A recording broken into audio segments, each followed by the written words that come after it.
My dear followers, friends, viewers, this is the third part of the documentary dedicated to the murder of Brandon Lee. So I immediately start with very rare videos. I go.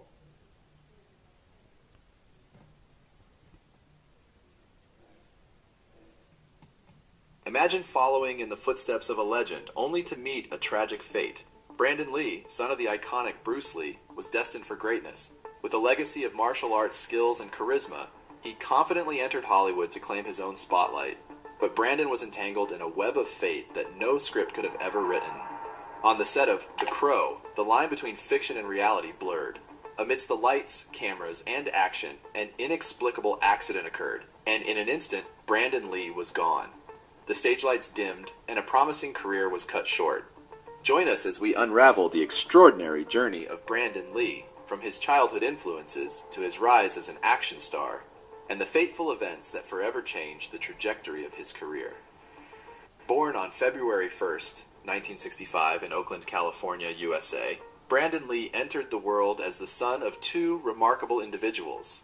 His father, the renowned martial arts expert and film actor Bruce Lee, and his mother, Linda Emery, a dedicated teacher. Prova a vincere Capitan Findus Playmobil. So, this is the introduction to, of course, to in the life of Brandon Lee. And now I go on.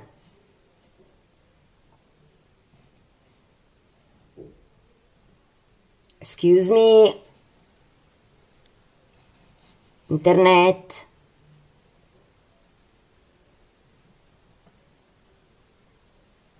Excuse me a second. Between Brandon Lee and his legendary father. Here we are, because the file saved on my internet connection sometimes. The bond between Brandon Lee and his legendary father, Bruce Lee, transcended the typical parent-child relationship, grounded in love, heritage, and a shared passion for martial arts and performing arts. This profound connection united two extraordinary individuals in a way that went beyond blood ties. From an early age, Brandon was immersed in the world of martial arts and cinema, two realms that defined Bruce Lee's legacy. Observing Bruce's dedication to martial arts, his commitment to pushing boundaries, and his unwavering pursuit of excellence, Brandon internalized not only the techniques but also the very essence that fueled his father's actions. This foundation planted in him a deep respect for the principles, creativity, and beliefs that formed the core of Bruce's martial arts philosophy. In 1973, at the tender age of 8, Brandon experienced an irreplaceable loss as his father's life was tragically cut short due to cerebral edema, also known as brain swelling. This heartbreaking event occurred just a few months after the release of the iconic Enter the Dragon, a film that catapulted Bruce Lee into global stardom. At the time, Bruce Lee was only 32 years old. In the wake of this tragedy, Brandon found himself grappling with a deep emotional wound, and it took some time for Brandon to pick the art back up. After spending parts of his childhood in Hong Kong, where many of his father's movies were filmed, now they tell you that he spent after the death of his,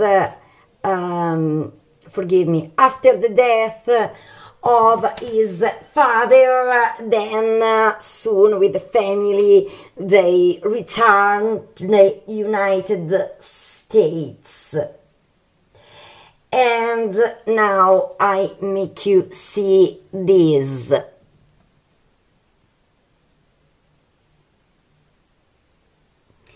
I immediately go.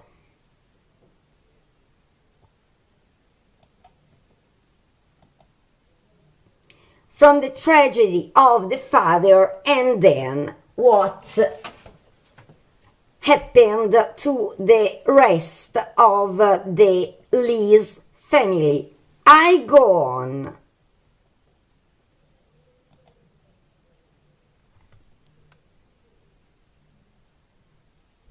This was Brandon at the funeral of his very young father. And it took some time for Brandon to pick the art back up. After spending parts of his childhood in Hong Kong, where many of his father's movies were filmed, Brandon became fluent in Cantonese, only to face a readjustment to speaking English when the family moved to Seattle after Bruce Lee's passing. Following a year in the Pacific Northwest, the Lees eventually settled in Los Angeles, hoping for a fresh start.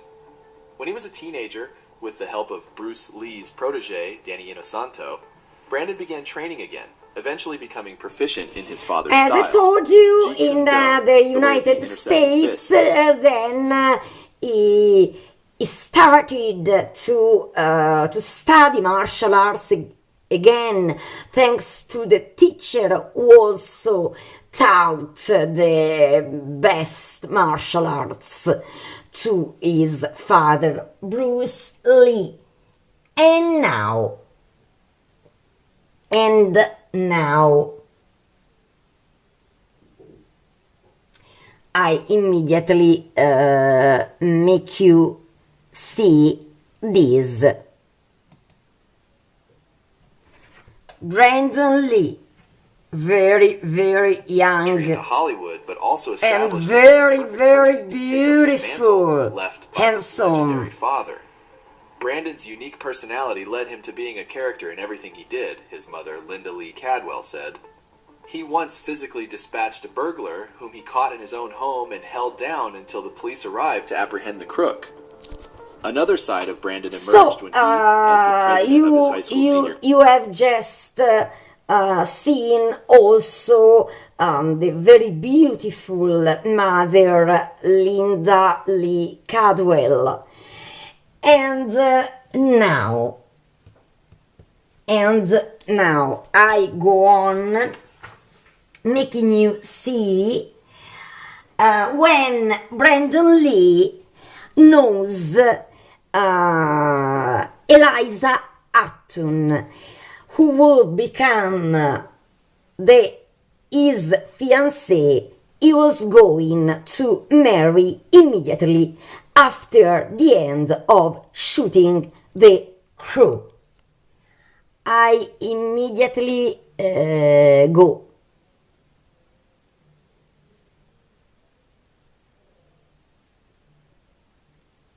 I immediately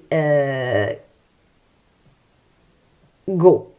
It's reserved for daring feats. It also played a role in captivating a pretty girl he met at a production company in 1990. Her name was Eliza Hutton, and their enchanting encounter led to their first kiss during the company's festive Christmas party, and eventually blossomed into a heartwarming love story that would ultimately lead Brandon to ask for her hand in marriage. In 1986, Brandon marked his debut in the acting world with his first role in Kung Fu, the movie. So he completely fell in love with Eliza Hutton, who knows in the set of the movie Captivity. And now, I want to pay attention to this video, because then I will tell you when people will lie and deny what instead was what really Brandon wanted. So step by step, now I make you see this one.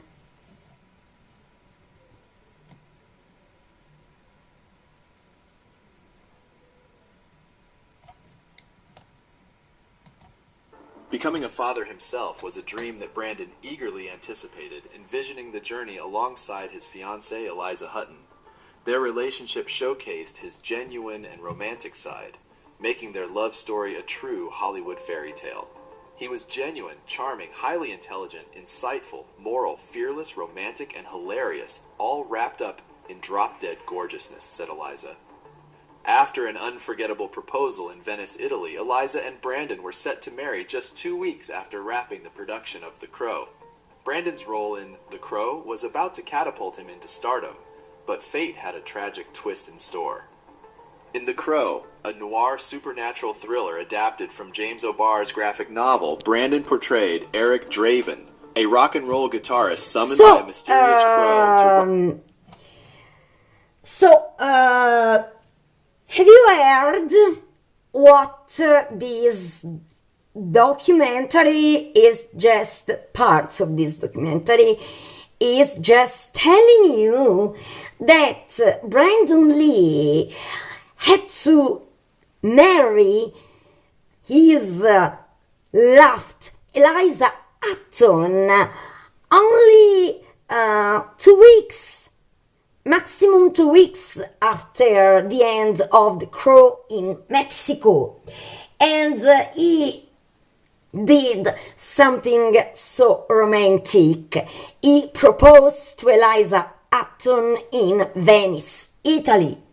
And then immediately Brandon was really interested in becoming father soon. And now another very important things too. Absolutely, you must see. I go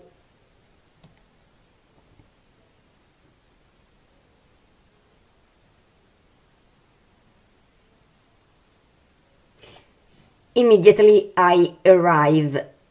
Don't worry. For him, how precious each moment and of his now life is. we have at the On March 31st, mechanism 1993, of in Wilmington, the North Carolina, gun. Brandon Lee was in the midst of filming a scene on the set where his character, Eric, is shot at by gang members who have forced him to witness the murder of his fiancée, Shelley.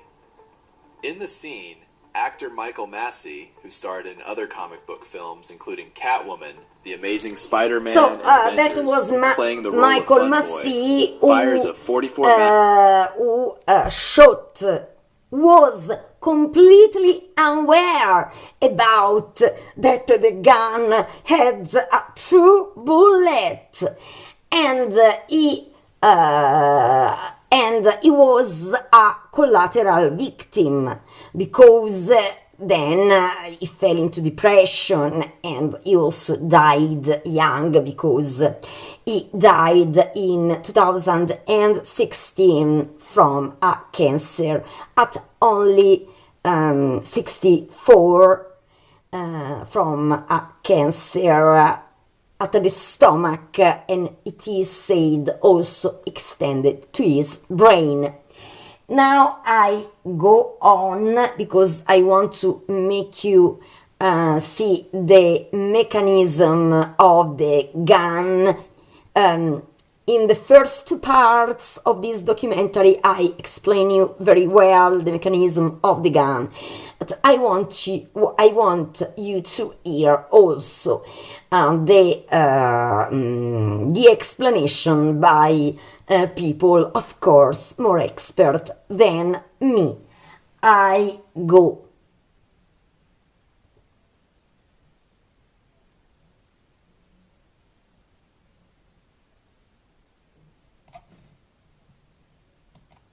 Fires a .44 Magnum at Brandon from approximately 12 to 15 feet as he walks into the room. In a previous scene, the exact same prop gun had been used, equipped with dummy cartridges known for their enhanced realism on film. These commercial dummy cartridges usually hold bullets, though the powder and primer are removed. However, a grave decision was taken by the prop crew in this instance. They fashioned their own dummy cartridges, eliminating gunpowder while, unbeknownst to them, leaving the primer within the cartridge. Tragically, during filming, the revolver discharged an improperly deactivated cartridge still loaded in the gun's chamber. This unfortunate event ignited the primer with sufficient force, propelling the bullet into the barrel, causing it to become stuck, a condition referred to as a squib load. Heartbreakingly, the prop crew either failed to recognize or acknowledge the gravity of this issue. In the scene that led to Brandon Lee's tragic fate, the revolver was discharged from the intended distance of 12 to 15 feet. However, the dummy cartridges had been swapped for blank rounds, These blanks contained live powder and primer, but no bullet. Sadly, this led to the trapped bullet. This is not the scene in which Brandon Lee was shot to death. Brandon in the abdomen, causing him to fall forward instead of backwards. And even this scene, many people thought that this was the scene in which Brandon Lee died, because he received so many shots, but the bullets were blank cartridges, and it's not the scene in which Brandon Lee received the fatal shot. It's not that scene. There were only rumors, but it's not that scene. But have you understood the mechanism of the gun? Okay. Now I go on, and it's very important what I'm going to make you see, because now I make you see and hear the statement by the mother, Linda, that then, after the death of Brandon Lee and investigations, Eliza Hutton states the opposite statement of his mother. But I by myself believe in which statement, because it's also the statement that many times before dying, Brandon Lee himself claimed what the mother then told to the police. So I believe in this statement, also because Brandon Lee stated the same. And now be very careful. Be very, very careful.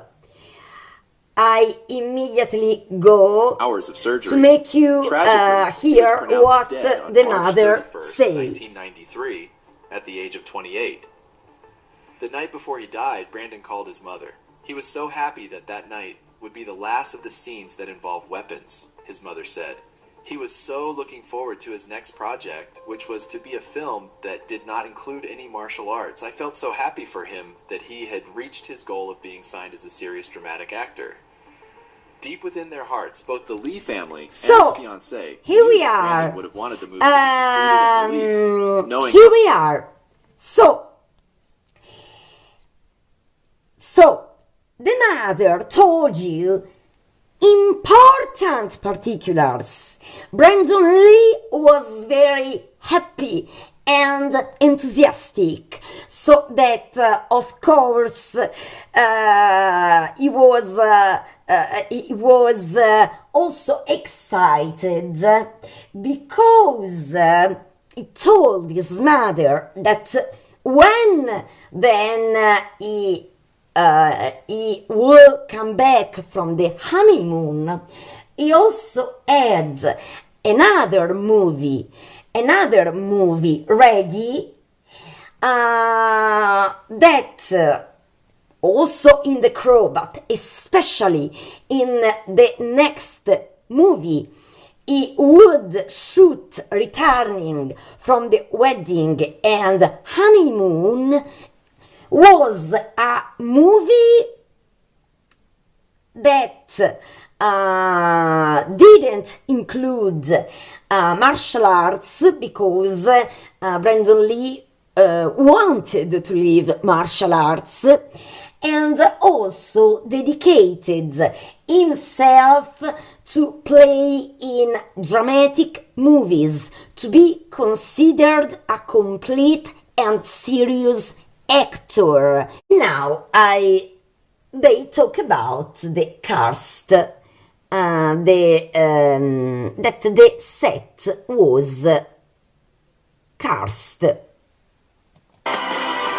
I go on immediately. He was cut when breaking Gideon's window. A carpenter suffered severe burns. A car crashed into the studio's plaster shop.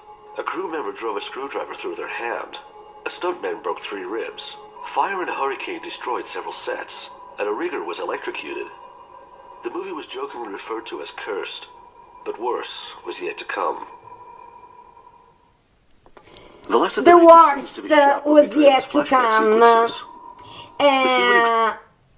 As you have just seen, hurricane incidents, but the worst was yet to come. And now I go in what is more terrible, of course. I immediately go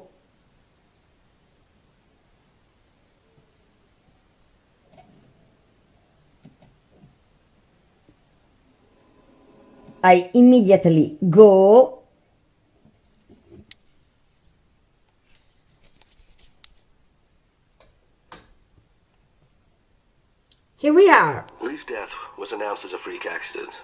Although not originally cast to fire the gun, actor Michael Massey left production and took a year's hiatus. Following a private funeral, Lee was buried alongside his father at the Lakeview Cemetery in Seattle, Washington, in a plot that was purchased and intended for Linda Lee Cadwell, Brandon Lee's mother and Bruce Lee's wife. Cadwell filed a negligence case against producer Ed Pressman and Michael Massey, plus several other members of the crew. And now, the worst. Now, listen to, excuse me, I just can't believe in it, but it really happened. It's something inconceivable, because I'm not mother. I've never had children, but this, what I'm just going to show you, this, the video and the news, the video is commented by itself. I go. Or Linda Lee Cadwell, Brandon Lee's mother and Bruce Lee's wife. Cadwell filed a negligence case against producer Ed Pressman and Michael Massey, plus several other members of the crew. The case was settled out of court for $3 million. Following... How can a mother and then the fiancé very close to wedding retiring the denounce for negligence that could bring to an intentional manslaughter in exchange for compensation in the mother $3 million? What the hell was this? How much the life of Brandon Lee, of every human being, worth? I really don't get it. I really don't. It's inconceivable, in my opinion, because I think that no life in this world can be compensated with in money. But here we are talking about the mother who brought Brandon Lee to life, the fiancé that in few days would have become the wife of Brandon Lee, and you retired the denounce only for negligence that also could bring to unintentional manslaughter. It doesn't mean that the people denounced, I want to stress, they all could be completely not guilty. But I'm really shocked that especially the mother and the fiancé of that time retired the denounce only for negligence, like an expensive vase that for negligence has been broken for negligence. We are talking about the life of Brandon Lee. It's inconceivable to me. And I go on because I have all the official acts and so much more. This is my humble opinion. I've just stressed I'm not a mother. And I haven't children. And if in the future I will have kids, no, you can't accept. Okay, you can't for all the money in the world. Brandon Lee deserved that trial, even if the people could have been judged completely not guilty. So I'm astonished. I go on. Royce would finish the movie in tribute to Brandon Lee. Eager to see the movie through to completion, the Entertainment Media Investment Corporation would continue alone with the project. As Lee's scenes had mostly been filmed, several edits had to accommodate the missing segments. Originally intended to be a straight-to-video release, Miramax stepped in and offered another $8 million to see. And now, I make you see the incredible love. It looked like a fable between Brandon Lee and Eliza Hutton. So I go.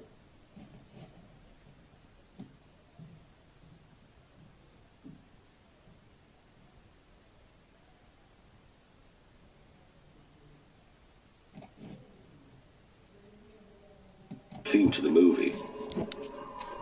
Post-production lasted for over a year, and on June 10th, 1994, The Crow would finally see its world premiere. Lee's death occurred just 2 weeks prior to the day he was due to be married to Eliza Hutton. The movie is dedicated to them.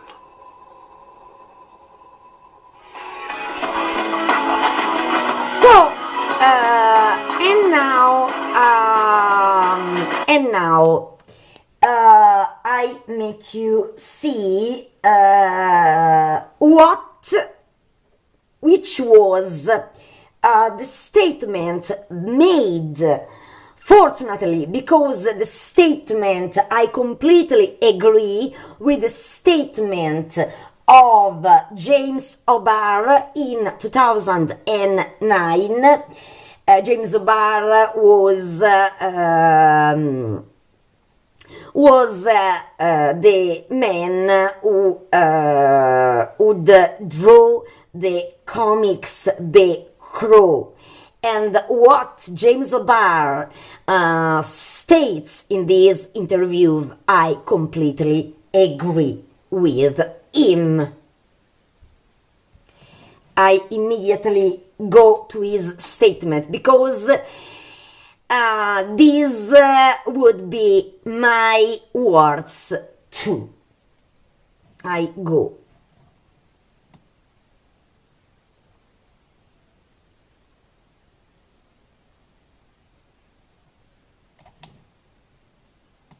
Sarah was handing out t-shirts and copies of the soundtrack. The movie took almost $12 million in its US opening weekend, opening in the US box office at #1. It became the 24th biggest movie of 1994 and the 10th R-rated movie of the same year. Although claimed by some to be visually similar to Tim Burton's Batman and Ridley Scott's Blade Runner, the movie was praised for its visual style and cinematography, but it was a unanimous agreement that The Crow would have made Brandon Lee a AAA movie star.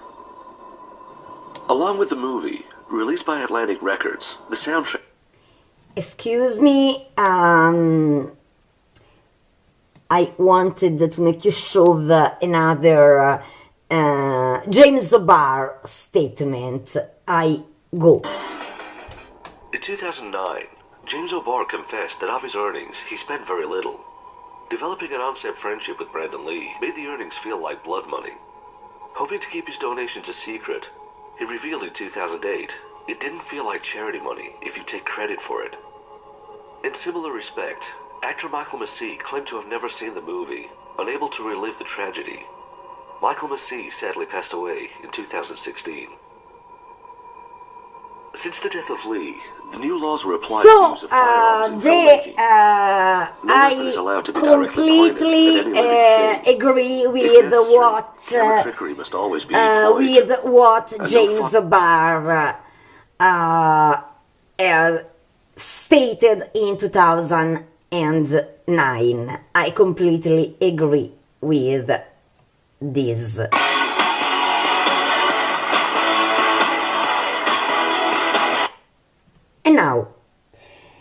And now I make you and now I'm one.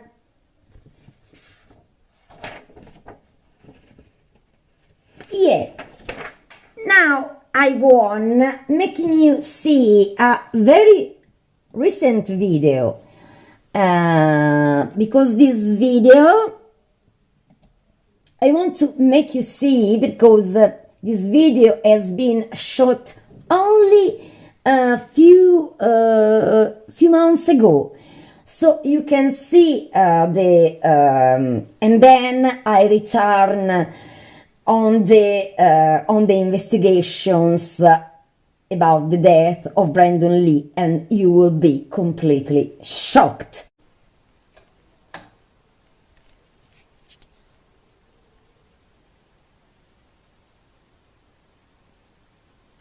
Just these are the tomb. On the left, Bruce Lee, on the right, Brandon Lee, a few months ago. And I haven't silenced the volume, but of course to respect the privacy of these people,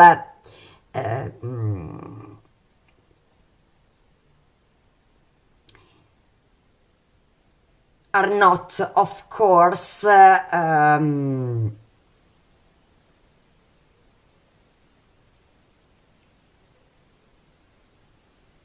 so you can see. Do you remember the last smiles of Brandon Lee? Now it's where they are by now. And now that I made you see where both Bruce and Brandon Lee have been buried, and it's very sad because think about that Brandon Lee had to get married 17 days and 17 days after his death, and it was a murder.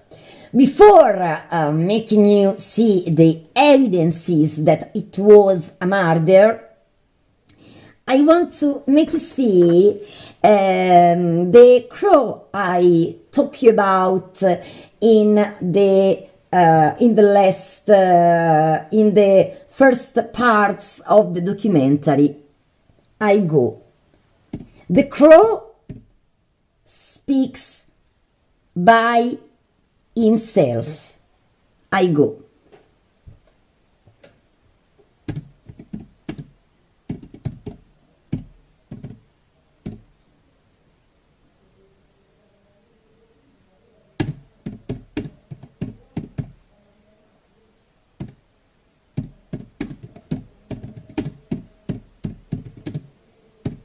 Here I am, don't worry.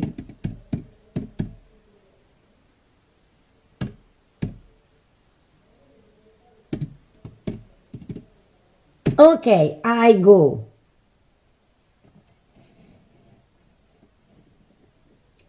I immediately make you see the photos.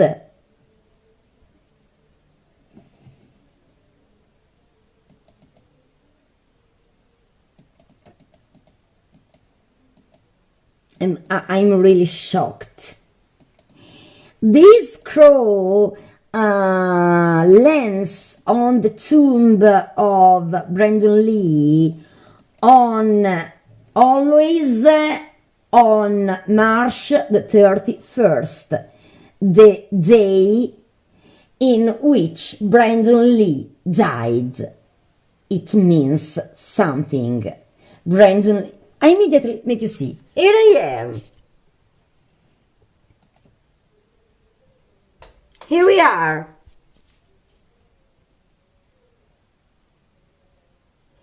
This is the crow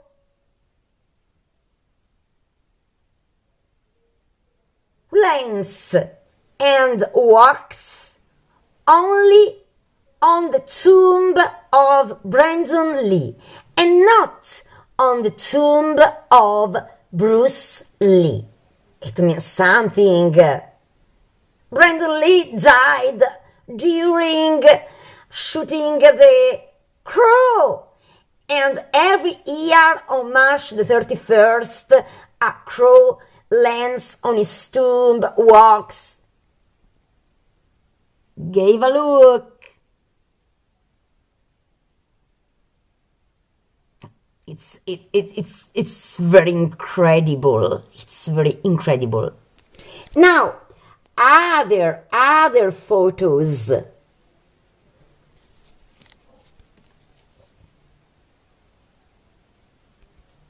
Other photos.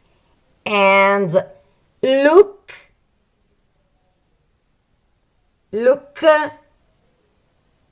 the tomb is always the tomb of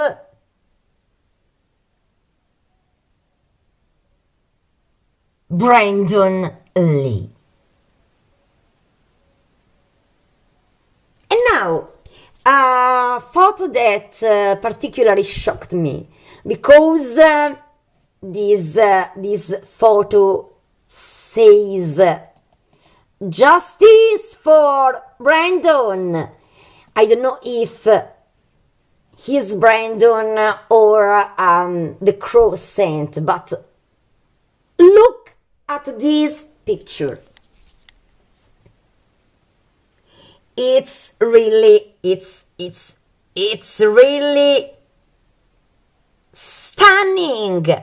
This crow has open wings on the tomb of Brandon Lee. Do you see the wings? He's asking, hey, have you forgotten me? I am still here, waiting for justice. Look at this crow. He's asking justice, and Brandon will have justice. And now, are you ready to go deeper into the turbid? I am. Now I make you see a part of the last interview of Brandon Lee, and I go. What journalist thought it was a premonition? No, because I explain you better. Now I go. Thanks for for joining us. I'm Maureen O'Boyle. Just over a year ago, Brandon Lee was accidentally shot and killed on the set of his movie, The Crow. The last few scenes were completed without him, and this week The Crow opens across the country. But just before his death, Brandon Lee sat down for an interview, not knowing it would be his last. As Steve Dunleavy reports, his final haunting words proved to be a prediction of what was to come. False. And then I will explain you why. Like a brilliant flame. But brilliant flames burn the fastest. So the life of Brandon Lee, like his father Bruce Lee, was tragically snuffed out before he could give us the full gift of his life. Now, his last movie was called The Crow, in which death beckoned both on film and in reality. Now, who most could tell us what Brandon thought about life, death, and even reincarnation? Well, Brandon Lee himself. We do not know when we will die. We get to think of life as an inexhaustible well, and yet everything happens only a certain number of times, and a very small number, really. How many more times will you remember a certain afternoon of your childhood? An afternoon that is so deeply a part of your being that you can't even conceive of your life without it. Perhaps 4 or 5 times more. Perhaps not even that. How many more times will you watch the full moon rise? Perhaps 20. And yet it all seems limitless. There was a limit on Brandon's life when he was accidentally shot during a scene on the set of the movie The Crow. A story about a man murdered who comes back from the dead for 2 days to seek revenge on his assassins. This never-before-aired interview was given 10 days prior to his death. I thought to myself, if I were given the opportunity after a year of having been dead to come back, who would I want to share it with? Who would I want to see? And the person I would want to see would be my fiancée, Eliza, because I'm engaged. I'm getting married after the film. His lovely fiancée, Eliza Hutton, and Brandon took that beautiful day for granted. And yet, Brandon knew better. You tend to take a great deal for granted because you feel like you're going to live forever, and it's only if you lose a friend or maybe if you have a near-death experience, suddenly things are sharply brought into focus, and many events in your life and people in your life and activities that you normally think of as being trivial, suddenly attain this real significance when you take into account the fact that, my God, that could have been the last time I would ever see that person.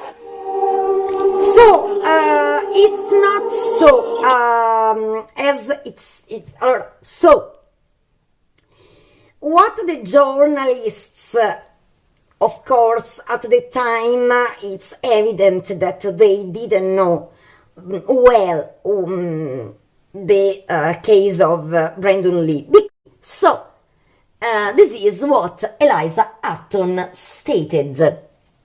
Everybody, of course, I'm not God, so I'm not the truth. But I'm really skeptical. But I don't judge anybody. And now I make you see what Eliza Hutton stated. That, of course, contrasts with Brandon Lee's mother and with Brandon Lee's himself in all his last interviews. I go.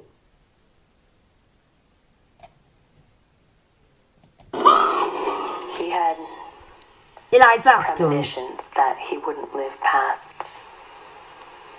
Sometimes, if I remember, he didn't think he'd live past 25. He thought that he was very similar to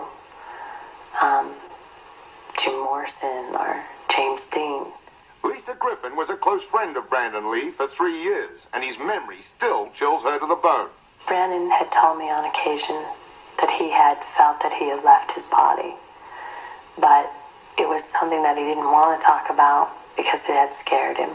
And yet nothing seemed to scare Brandon Lee. Martial arts, daring stunts, and how many times had he been shot by fake bullets? Action! Here in a picture with Lisa Griffin, a bloodstain and a fake bullet hole in exactly the same spot where he was fatally shot last March. To think that you could survive it so many times and not survive it. Brandon's final role was something he tragically did not survive. But playing the character, Eric Draven, made him reflect on his life. You're dealing with a supernatural situation, which is a man who has come back from the dead. And I think the thing that I enjoy most about this film is simply the questions that raises for me as an actor playing the part, and for the audience who's going to see the film.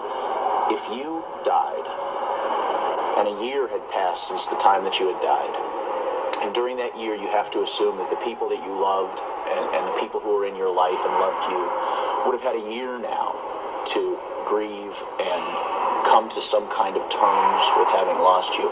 And now suddenly you are given the chance to come back for 2 days. The world would be a very different place through your eyes. You didn't say goodbye. You're just gonna have to...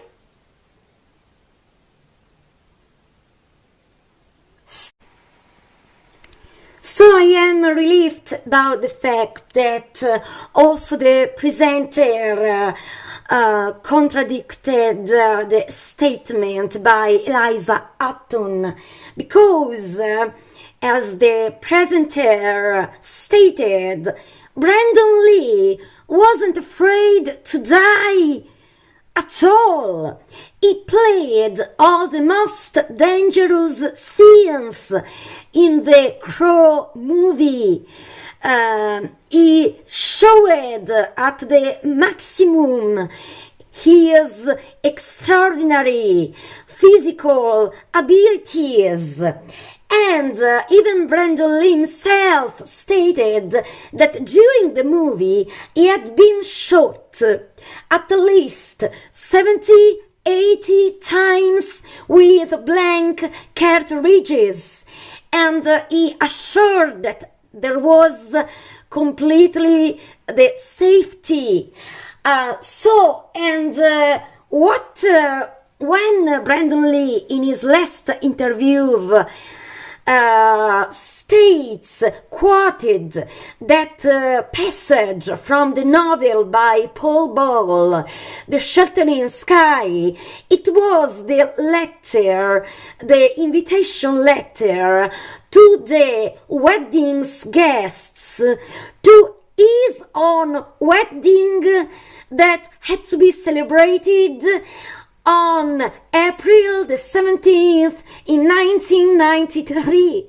So, this is the reason why he quoted that passage, not because he had a premonition that he was going to die.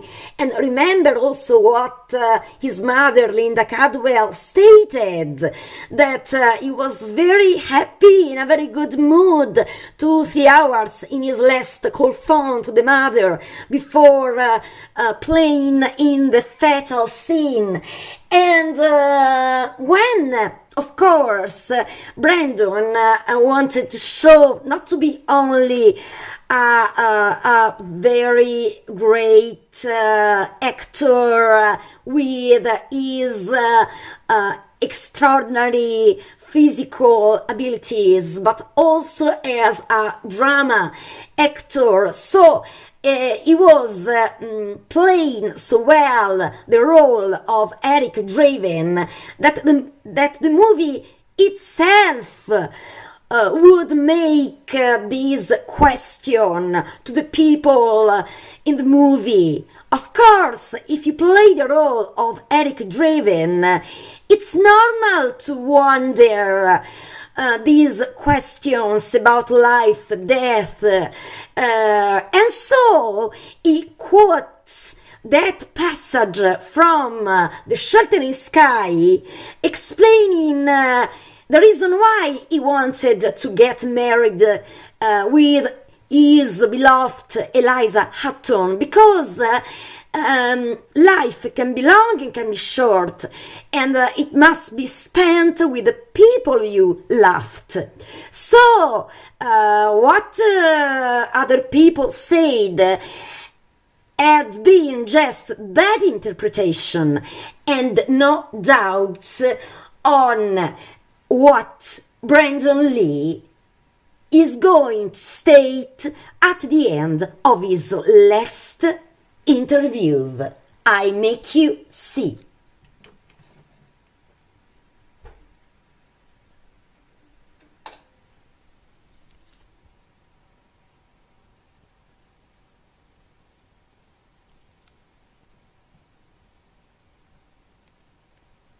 Excuse me, I go. I'm the good guy. Life, death, destiny was never far from the innermost thoughts of Brandon Lee. Was I destined to play this role? I don't know if I was destined to play this role, but I feel very fortunate to be doing so. This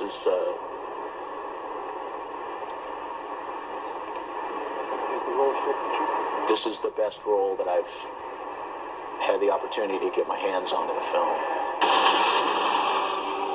Perhaps, tragically, if destiny had played a role, Brandon Lee's brilliant flame of life might still be burning today. So, have you heard what Brandon Lee stated? I was destined to this film.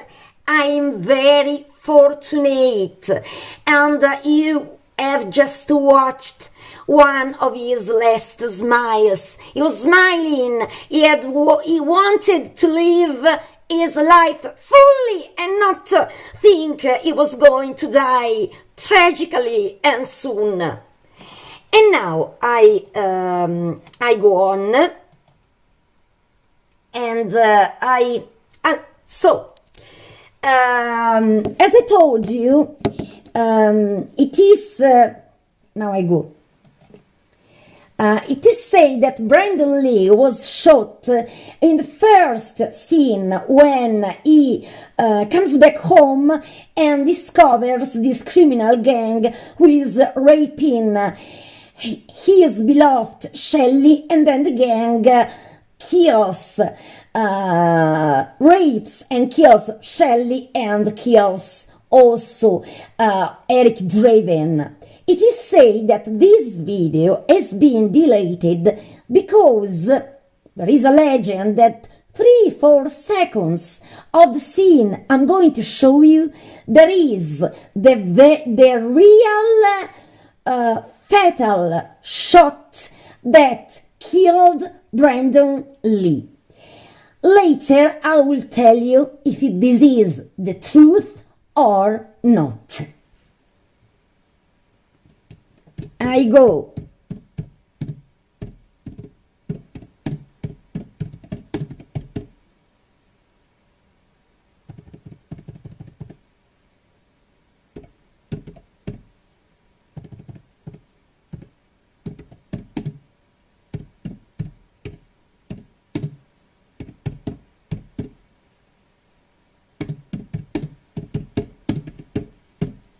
So, I can tell you that they tell you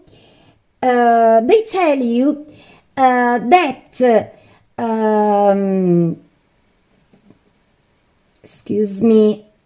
Okay, they tell you that this scene had been deleted by the role because there was the real death of Brandon Lee. I mean, the real fatal shot. He died 12 hours later in hospital. I can tell you that, first of all, it's false fact. When I watched The Crow for the first time in VHS, there was this scene for sure, because I had the VHS. I was very, very young, and this scene was was crude and unforgettable. So I can tell you for sure that this scene had been deleted in VHS. So this scene had been deleted, I think, later for DVD releases. But in this case, no, I'm absolutely sure that this scene hadn't been deleted when I watched this movie on VHS, because I can tell you that because I had it.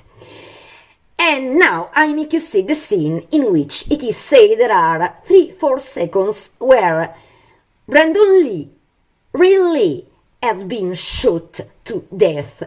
Later I will reveal you if it's true or not. I go.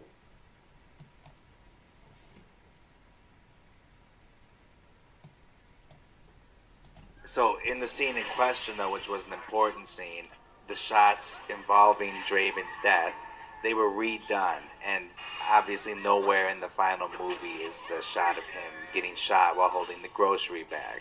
Instead, as he enters the apartment, a knife is thrown at him by a different actor, not Michael Massey. Draven is wounded and then later dragged to the center of the room and then shot again by fun boy Michael Massey and then tossed out the window to his death. Yes, I remember. And this was done with the double, and the only time you see Lee's face is in the series of shots as he's falling, and that was done digitally. Oh, wow. You can tell, Yeah. when you study it. It moves so quick, though. It's Yeah, it moves quick, it's impressionistic. The double.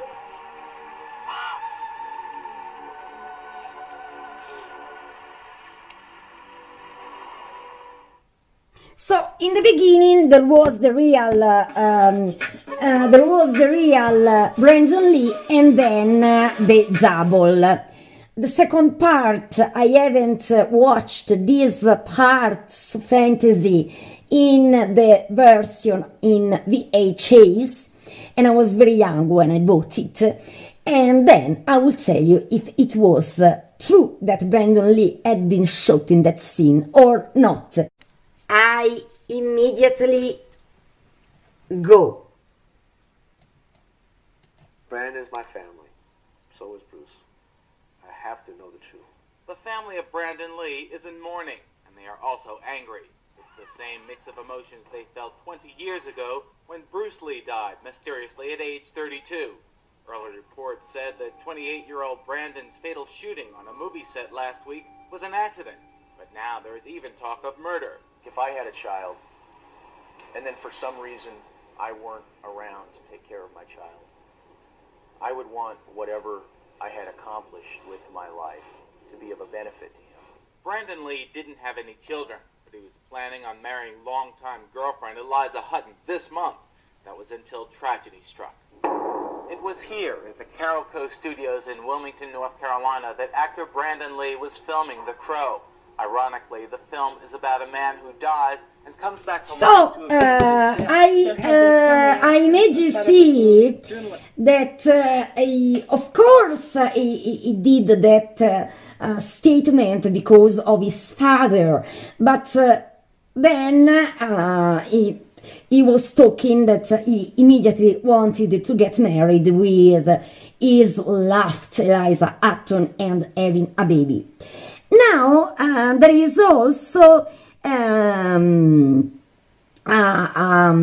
journalist, people in the cast that are talking about something you must see and hear. I go.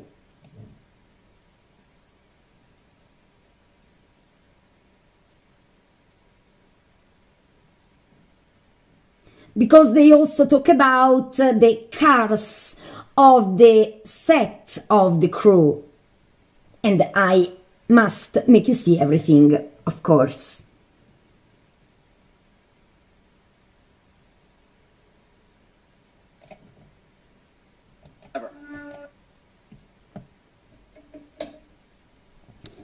Here we are.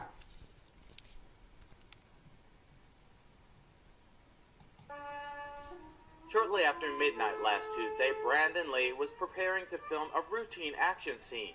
The script called for him to get shot at as he walked through a door carrying a bag of groceries. Michael Massey, the actor doing the shooting, is reportedly devastated by Lee's death and remains in seclusion. The gun he was using was supposed to be loaded with blanks. When the cameras rolled, Brandon Lee was performing for the last time. He was in, critical condition.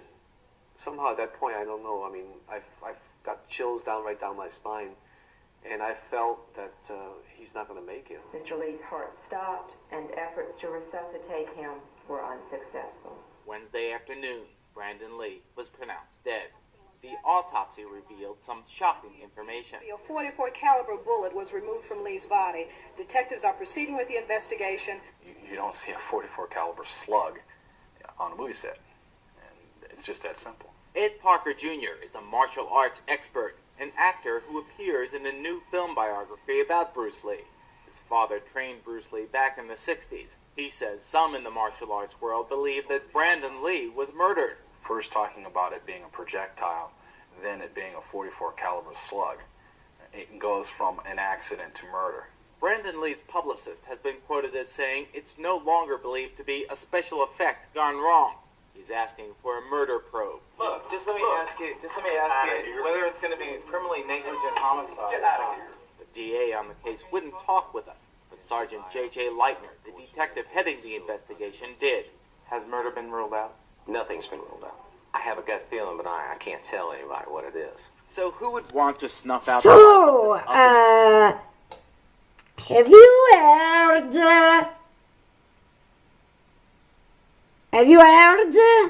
what even a revolver with real bullets from accident to murder? And at the time, have you watched official rare documents of the time newspapers? They were talking about murder. They weren't so to say, just a little accident. No. And then now,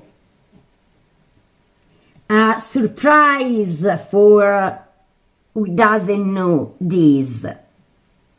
I make you immediately see.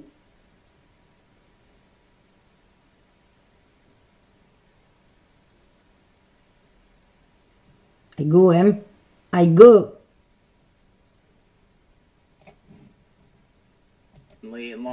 And then I make you see some videos from the private funeral of Brandon Lee, but also shocking videos. I go.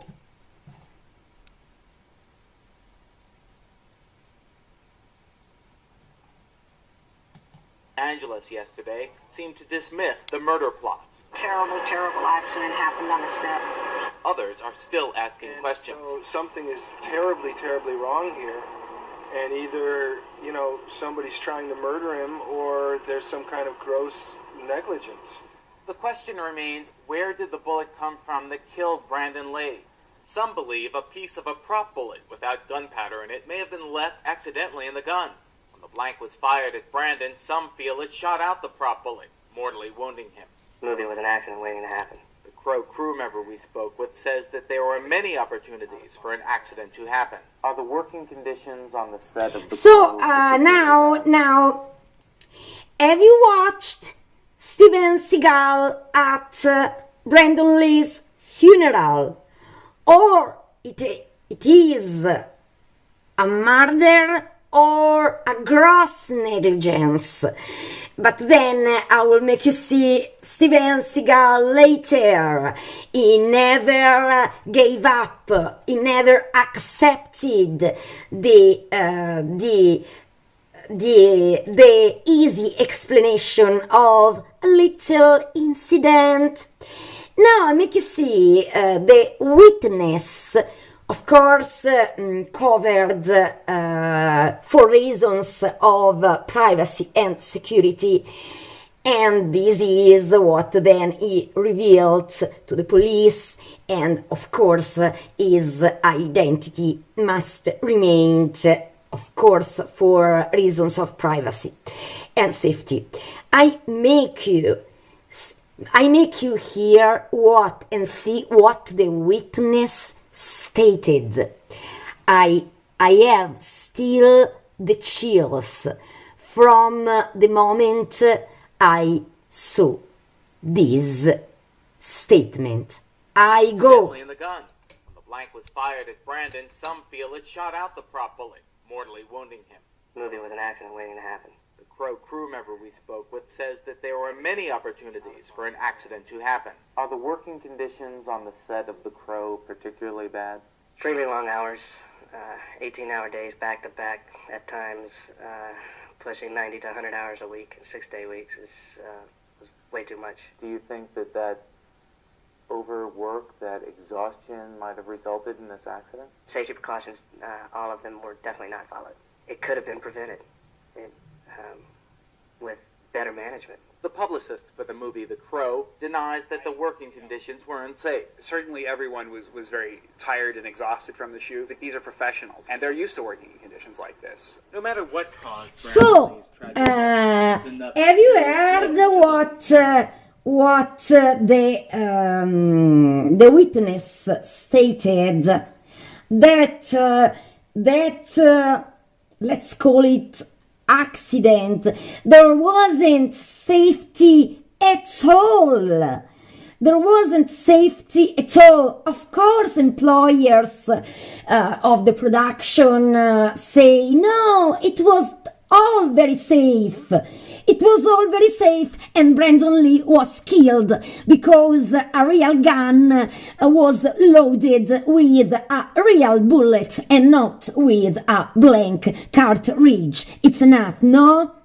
So, before going on, I want to make you see a rare picture of Brandon Lee because his funeral had been private, but somebody snapped a photo of Brandon in the coffin, and he looks like a sleeping prince. I go.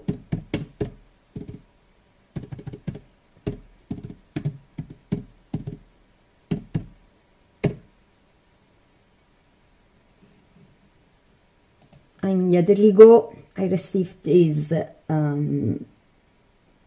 photo, and it was a really shocking. He looks like a sleeping prince.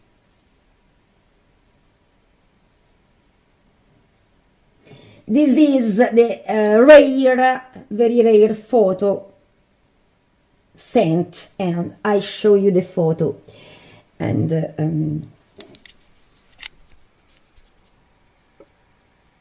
this was Brandon Lee in the coffin. We can't accept this injustice because he had been buried on April the 3rd, 1993, and his wedding was fixed for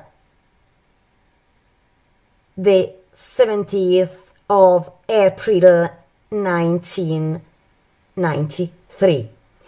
Now I also want to make you see, now that we are here, also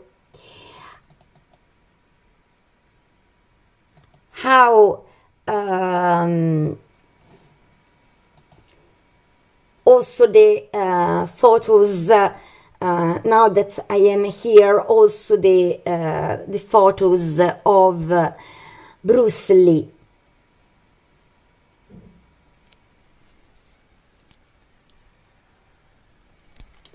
Excuse me.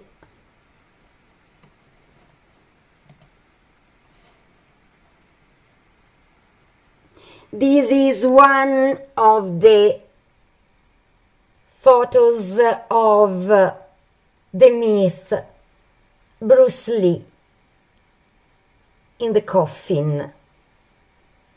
He was only 32. And then I make you see another photo to remember the injustices about at least Brandon, but also here I am, Bruce Lee in the coffin.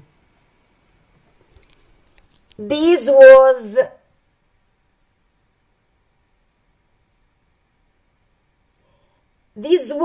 a photo snapped at the funeral of Bruce Lee. He was so young and handsome, and he deserved to live much, much, much more. I'm crying.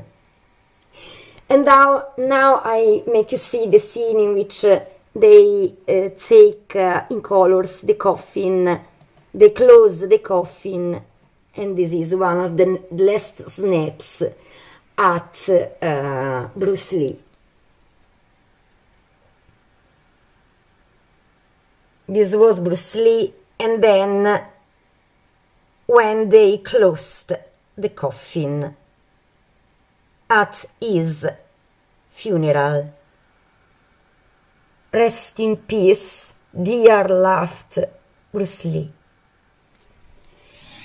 And now I return on something you don't expect, maybe if you don't know. An actor, a friend of them, who stated, I will take Brandon Lee's killer. And now, a myth. One of the best actors of cinema, not only one of the best actors of the world, but also a very great human being who has never accepted this injustice. And he told, I will take Brandon Lee's killer. And he also knows that he knows what really happened. I'm talking about the myth. One of my myths. Steven Seagal, one of the best actors of the world, but also a very great human being. I've always admired him. I watched and rewatched his movies, always, and when I discovered this news, I completely believe in him, because he's really a myth.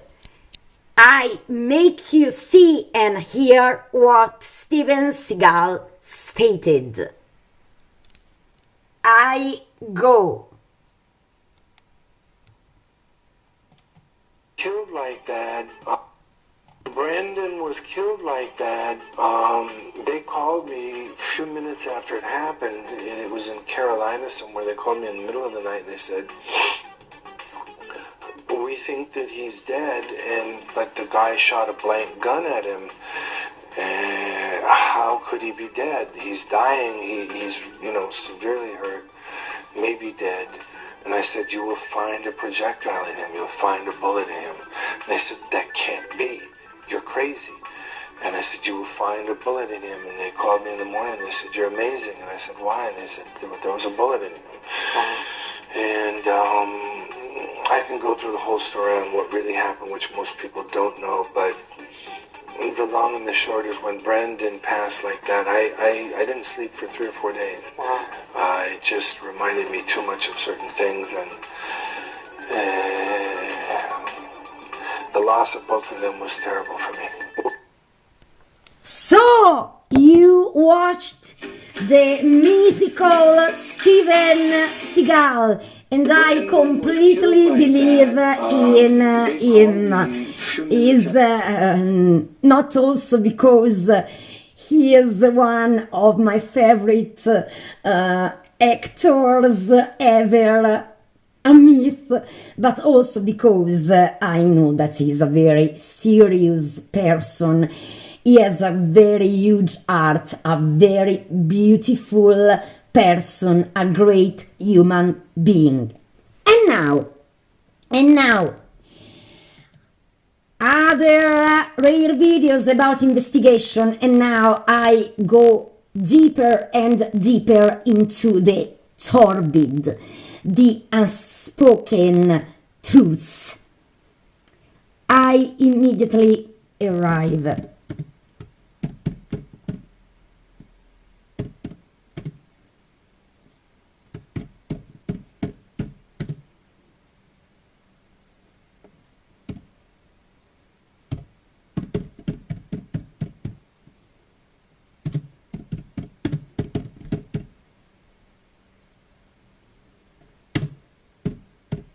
Here I am.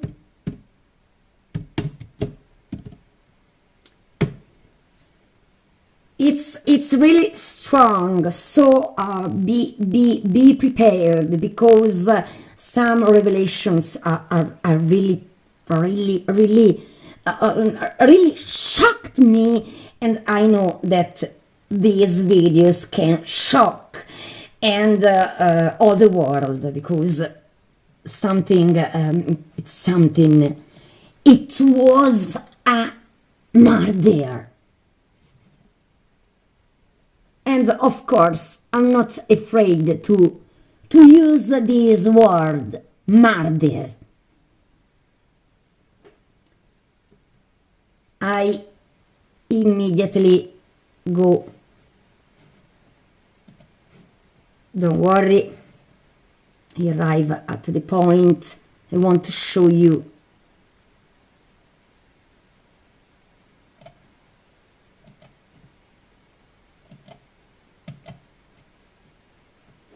Okay, here we are.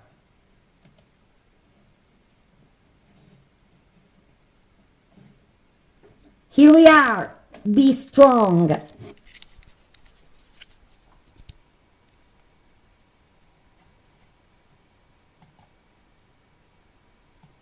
Dislodged the bullet, shooting Brandon in the abdomen.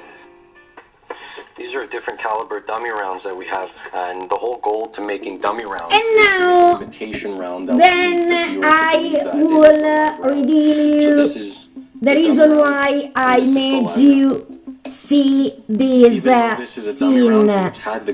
Maybe you have just realized what I meant, but later I will return on it.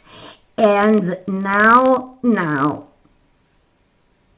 something that you just have to watch and be careful to hear. This video talks by itself.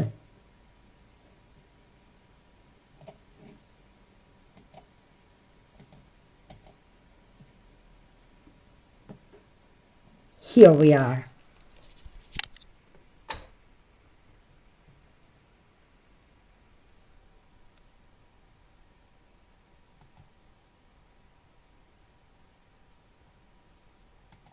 Martial arts to having helped him get roles.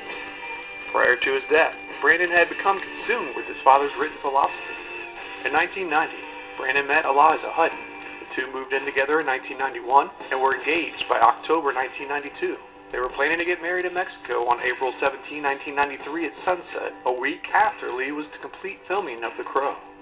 According to Crow Vision Inc., Eliza had also been compensated for an undisclosed settlement amount with the negligence lawsuit Brandon's mother had filed against the filmmakers. After Brandon's death in 1993, Eliza and Lee's mother, Linda, supported the director's decision to complete The Crow. At the time of Brandon's death, the majority of the film was already completed. But I want to make you read again this. I don't judge anybody, but no money in the world can buy the life of a son, of a fiancé, of a brother. He doesn't exist in my heart, and I think in many of the minds and hearts of the world. So I'm really shocked because Brandon Lee didn't deserve this missing of justice. But now I know that we are, and I also sense, I know, as Steven Seagal always says, we are finally arriving to the truth. I want come to... consumed with his father's written philosophy. In 1990, Brandon met Eliza Hutton. The two moved in together in 1991 and were engaged by October 1992. They were planning to get married in Mexico on April 17, 1993 at sunset, a week after Lee was to complete filming of The Crow. According to Crow Vision Inc., Eliza had also been compensated for an undisclosed settlement amount. With the negligence lawsuit, Brandon's mother had filed against the filmmakers. After Brandon's death in 1993, Eliza and Lee's mother, Linda, supported the director's decision to complete The Crow. At the time of Brandon's death, the majority of the film was already completed, with only 3 more days of shooting required. Both stunt doubles and special effects were used to complete the film. No word. Retiring unannounced even just for negligence in exchange for compensation in money. It is judged by itself. I don't say anything else. And now we are in the hottest topic. Who killed Brandon Lee? Okay? People, there weren't any motive. There was more than a motive. And now, are you ready?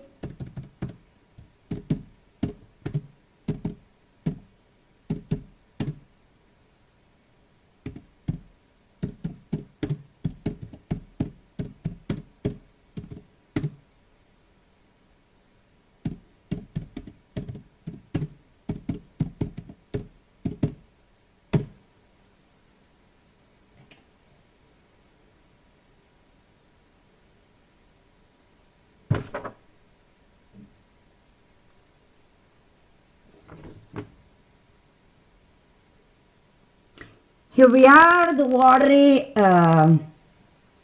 it's really shocking. Shocking unspoken truths I'm going to show you. These weren't censored news, not at all, but they were unspoken because inconvenient. But Brandon Lee deserves justice. Fortunately, we are still on time. Because fortunately, in the United States, it was still an open case. Thanks.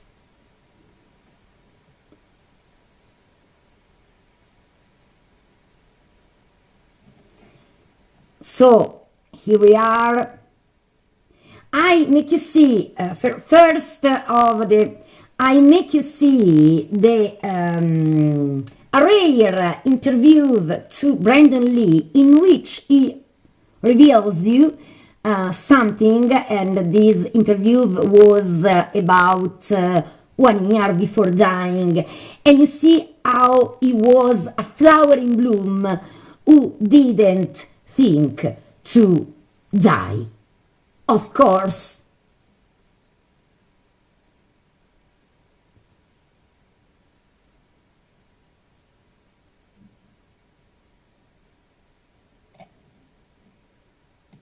Taking on camping trips.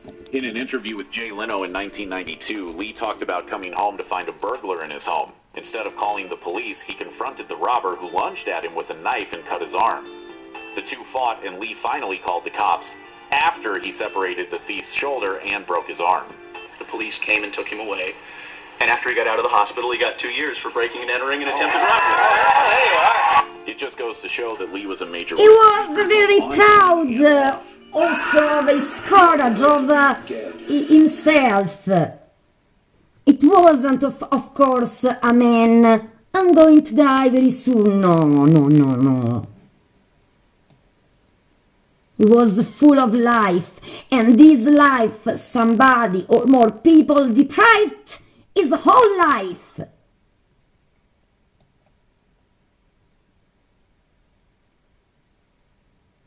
Now I make you see a curiosity before arriving to a shocking, one of the shocking unspoken truths. And told him to mind his health. Though it's hard to imagine anyone else in the role, Brandon Lee wasn't the first choice to play Eric Draven in The Crow. At first, producers wanted to cast an actual musician for the role of the murdered indie rocker. Names like Michael Jackson and Charlie Sexton were kicked around before the team realized there wouldn't be as much singing or performing as originally planned. Even then, Lee's name wasn't at the top of the list. Comic book writer James O'Barr wanted Johnny Depp to play the dark superhero, but in the end, Brandon Lee's martial arts experience and his smoldering good looks won him the role. What are you supposed to be, a clown or something? Sometimes. He was heavily involved with the film even before shooting began, according to The Independent. And now, a shocking.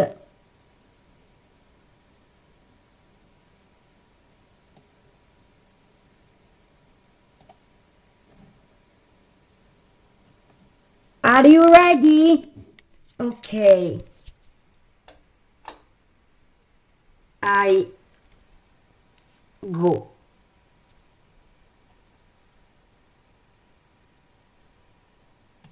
According to co-star John Polito, conditions on the set of The Crow were terrible. Lee reportedly lost 20 pounds while filming. Plus, the dark tale of revenge and murder was mostly filmed at night in North Carolina's freezing winter conditions. Lee was constantly getting drenched in water, and filming was constantly interrupted to fix his makeup. Lee reportedly filed a formal complaint against production conditions mere days before his death. In fact, things were so rough that his manager called producers in a rage, accusing them of trying to kill Lee. Creatures in the night, they never learn. During the scene in which Eric Draven crashes through the glass door of a pawn shop, so, Lee was cut I badly by the want prop you glass, to read it Polito again. It is commented by itself. I want you to hear it again.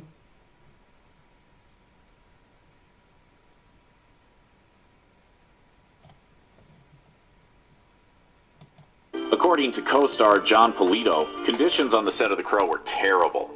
Lee reportedly lost 20 pounds while filming. Plus, the dark tale of revenge and murder was mostly filmed at night in North Carolina's freezing winter conditions. Lee was constantly getting drenched in water, and filming was constantly interrupted to fix his makeup. Lee reportedly filed a formal complaint against production conditions mere days before his death.